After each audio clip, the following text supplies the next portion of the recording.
सीकर के digital bulletin में आपका स्वागत है। मैं हूं सचिन। सीकर जिले में कोरोना वायरस ने आज कहर बरपा दिया।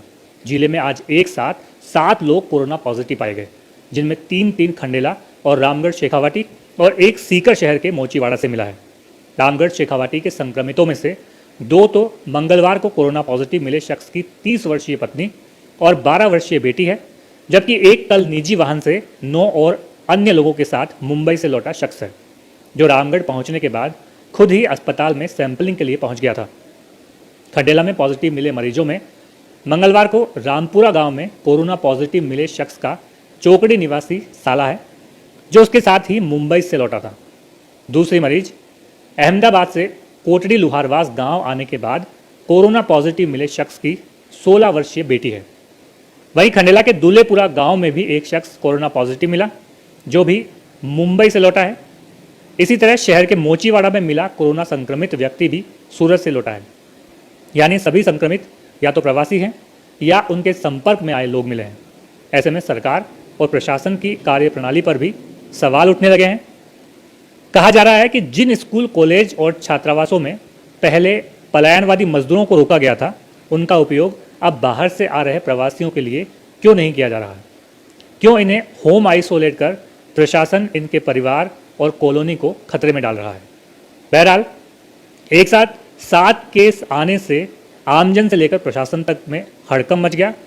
प्रभावित क्षेत्रों में प्रशासन ने लोगों की आवाजाही बंद कर संक्रमितों के संपर्क में आए लोगों को आइसोलेट किया गया है। वहीं प्रभावित क्षेत्रों को सैनिटाइज भी किया गया है। दिनों से ये देखा गया है कि जब से प्रवासी और जो माइग्रेंट लेबरर्स हैं, उनका मूवमेंट सीकर जिले में हुआ है बाहर के राज्यों से, उसके बाद कुछ पॉजिटिव केसेज आने की गति बढ़ गई है। इस क्रम में जैसे परसों कोटड़ी लोहारवास और रामपुरा खंडेला 2 केसेज पॉजिटिव आए थे। कल शाम को रामगढ़ शेखावाटी में शहरी क्षेत्र में एक पॉजिटिव केस आया, जो वो भी माइग्रेंट था। आज सुबह 3 पॉजिटिव केसेज आए हैं, जिसमें एक सीकर शहर में मोचीवाड़ा इलाके का व्यक्ति है, जो वो भी माइग्रेंट है और बाहर से आया था। इसी के साथ ही कोटड़ी लोहारवास में जो पहले परसों जो पॉजिटिव आया था, उन्हीं के कांटेक्ट में एक और व्यक्ति जो है वो पॉजिटिव आया है। साथ ही ज्योतिबा नगर राजस्व ग्राम है, चोकड़ी ग्राम पंचायत का, वहां से एक पॉजिटिव है। इधर जिले में लौट रहे प्रवासियों के होम आइसोलेशन को लेकर जिला प्रशासन ने आज एक पोस्टर का विमोचन भी किया। ये पोस्टर होम आइसोलेशन में रहने वाले कोरोना संदिग्धों के घर के बाहर लोगों को सजग रखने के लिए चिपकाया जाएगा। पोस्टर का विमोचन कलेक्टर यज्ञमित्र सिंह देव ने किया, जिन्होंने लोगों से ये अपील भी की कि यदि जिले में कहीं भी कोई प्रवासी आता है तो नज़दीकी लोगों की जिम्मेदारी है कि वो इसकी जानकारी प्रशासन को दें। शिक्षा मंत्री गोविंद सिंह डोटासरा ने आज वीसी के जरिए प्रदेश के जिला शिक्षा अधिकारियों की बैठक ली। इस दौरान शिक्षा मंत्री ने कोविड-19 ड्यूटी सहित विभिन्न मुद्दों पर जिला के शिक्षा अधिकारियों से चर्चा की। उन्होंने निर्देश दिया कि कोविड-19 कार्य में जुटे शिक्षकों की जगह 17 मई से नियुक्त होने वाले नए शिक्षकों की सूची एसडीएम को जल्द से जल्द पेश की जाए। जिनकी ड्यूटी लगे उन्हीं शिक्षकों को ही मुख्यालय पर बुलाया जाए। सभी पीओ को उन्होंने इस दौरान मुख्यालय पर ही रहने के निर्देश भी दिए। यह भी कहा कि यदि मुख्यालय पर पर्याप्त कर्मचारी हो तो अन्य जिलों से शिक्षकों को या किसी भी कर्मचारी को नहीं बुलाया जाए। और भी कई मुद्दों पर शिक्षा मंत्री ने इस दौरान जिला शिक्षा अधिकारियों से चर्चा की। सीडीओ, डीईओ, सीबीओ आदि से वीसी के माध्यम से चर्चा की गई, जिसमें निदेशक और सेक्रेटरी मैडम ने सबने चर्चा की। और जो 17 तारीख से समर वेकेशन हो रही है, उससे पहले लोगों को, शिक्षकों को ड्यूटी से मुक्त करना और ड्यूटी वापस नए सिरे से लगाना, उसके बारे में विस्तार से चर्चा हुई।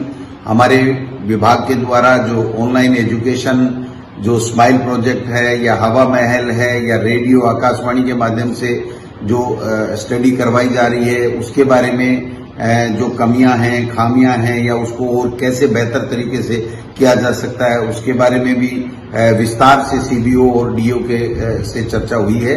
एक बात जो ध्यान में आज की वीसी में आई कि जालोर के जिला कलेक्टर महोदय ने जो भी शिक्षक अब नए लगेंगे 17 तारीख से, वो दूसरे जिले से आ रहे हैं, उन सबको 14 दिन क्वारंटाइन करने के आदेश दिए थे। मैं समझता हूं वो आदेश बिल्कुल कतई गलत है। ऐसी सरकार की कोई मंशा नहीं है, इसलिए उन आदेशों को तत्काल प्रभाव से वापस विड्रॉ कर लिया गया है और जिला कलेक्टर महोदय को भी ये बता दिया गया है कि इस प्रकार का राज्य सरकार का कोई आदेश नहीं है। किसी भी कर्मचारी को प्रदेश में किसी भी व्यक्ति को एक जिले से दूसरे जिले में जाने पे क्वारंटाइन करने का आज की तारीख में कोई नियम नहीं है।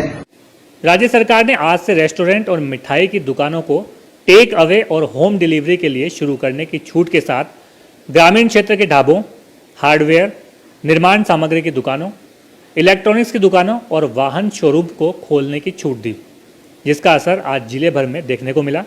आज जिले भर में ये दुकान, शोरूम और रेस्टोरेंट खुले नजर आए।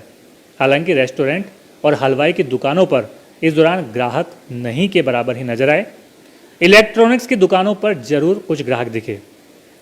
इधर कुछ अन्य खबरों की ओर बात करते हैं तो सबसे पहले लोसल में आज फूले ब्रिगेड ने जलदाय विभाग के कर्मचारियों का सम्मान किया। कोरोना योद्धाओं का सम्मान किया गया। शिशु की राजकीय उच्च माध्यमिक विद्यालय रायपुर में कोरोना योद्धाओं पर फूल बरसाए गए। इधर नेचवा में आपनी मानवता सेवा संस्थान की ओर से सीएससी में कोरोना योद्धाओं का सम्मान किया गया। अजीतगढ़ में लोगों ने अवैध शराब ठेका खोलने के खिलाफ एसएचओ यानी थानाधिकारी को ज्ञापन सौंपा, जिसमें अवैध शराब का ठेका कस्बे में खोलने पर आंदोलन की चेतावनी दी गई।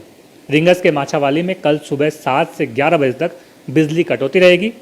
श्रीमाधोपुर में बाहर से आए 62 लोगों की आज स्क्रीनिंग की गई। 6 लोगों के उनमें से सैंपल भी लिए गए।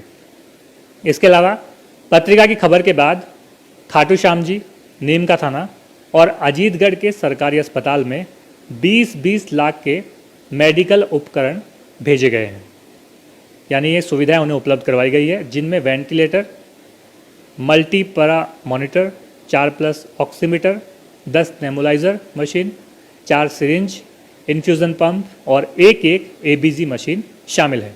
तो ये थे आज के मुख्य समाचार। दीजिए इजाज़त, नमस्कार।